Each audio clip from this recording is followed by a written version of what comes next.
Hi, Lou back again to talk about our thought exercise part 2.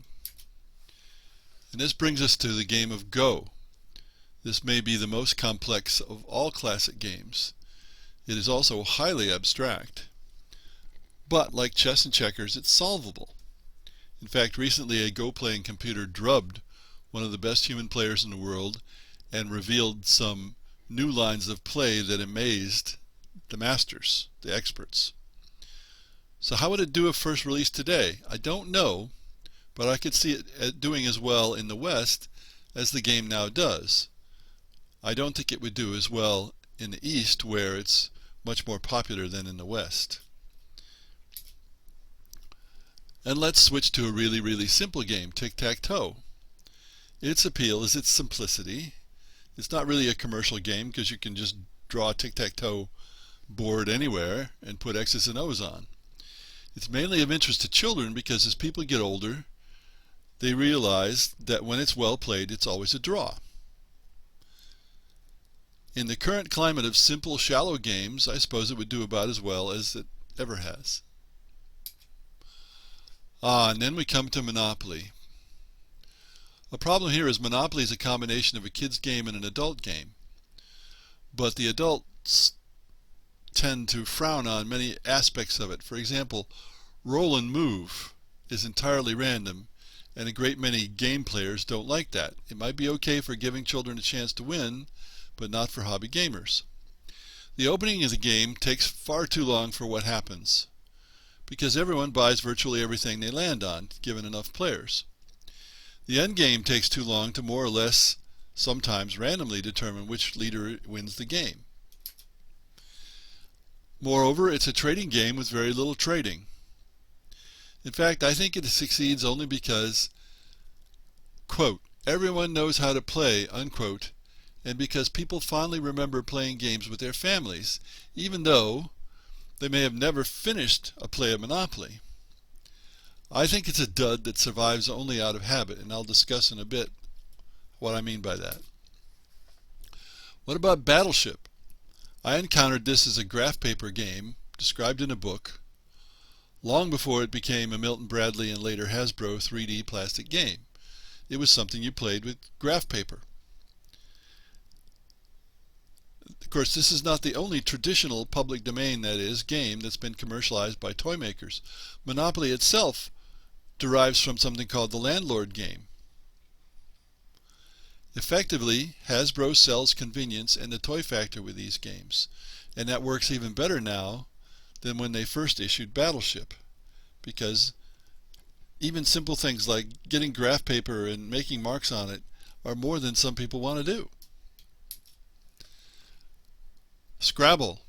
There are lots of word games now compared to when Scrabble was first released, but I think this one would hold up very well if first released today. I don't know that I can explain exactly why, but that is my point of view. Parcheesi is an ancient Indian racing game. Nothing makes it stand out from other racing games other than it was the first, more or less.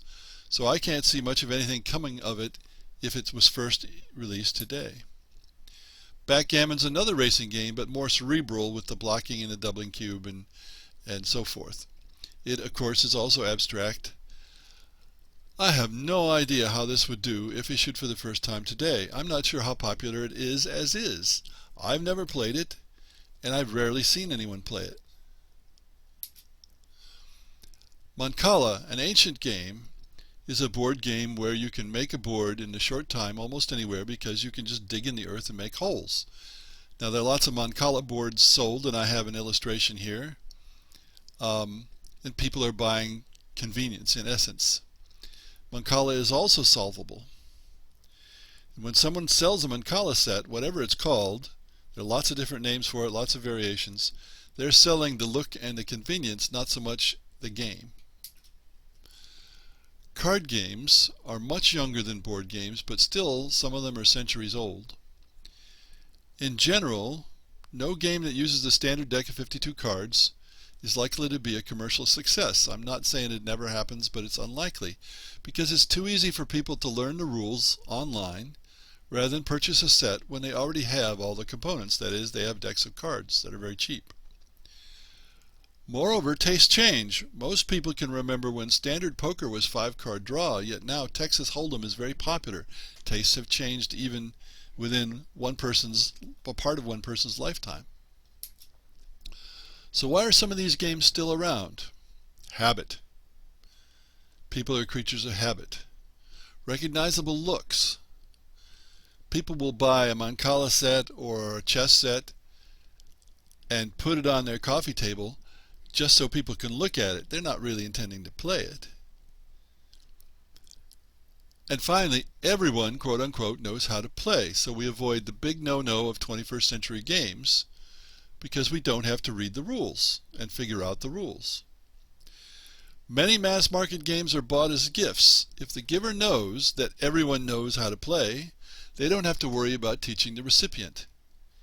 If they get a new game, then they have to worry about who's going to teach this recipient of the gift how to play. I might get stuck with it, says the parent. I'm not going to buy that game. I'm going to buy a game that everybody knows. It's all speculation, but we can see possible whys here. And we can also see pointers as to what you might not want to do in modern games if you're designing games. Thanks for listening.